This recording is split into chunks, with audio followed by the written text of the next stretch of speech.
Hey Soapies, today I am making a yogurt and honey soap with a blended pear basil scent.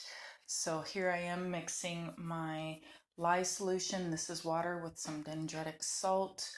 And there I'm measuring out my lye solution. I will add these to my master batch oils. So here we're just adding the lye to the water to make the lye solution and stirring it well.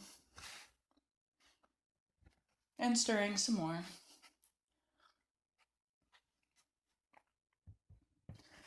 And here is some homemade yogurt. I make my yogurt in my Instant Pot so that way I can control the ingredients going into my soaps a little bit more.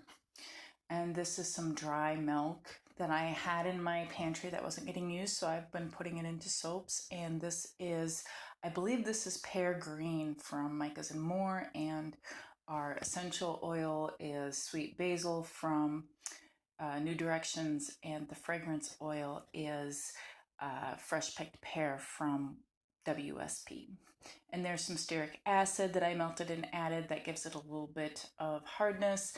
And then I mix my honey 50-50 with distilled water to make it a little looser when I add it. So I gave everything a quick blitz before I added my lye solution. And I'm gonna hand stir it because as I was making this series, it did accelerate a lot if I did my normal stick blending techniques. So you'll see the color here morphs as the lye reacts with the honey.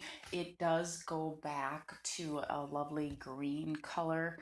So I'm going to go ahead and add some stick blending to my hand whisking just to move it along and make sure I have a good strong emulsion. And then I'm going to add some poppy seeds. I got mine from WSP, that's Wholesale Supplies Plus, and I'm going to hand whisk those in now that my batter is at a fairly low to medium trace. So, and I pour it in. You can see it flows very nicely here. And then I did finish off the rest of the batter into a separate mold, and I did let it sit for maybe 5 minutes before I started texturing the top with a fork. And I wipe my excess off onto a rag. I use cut up bed sheets,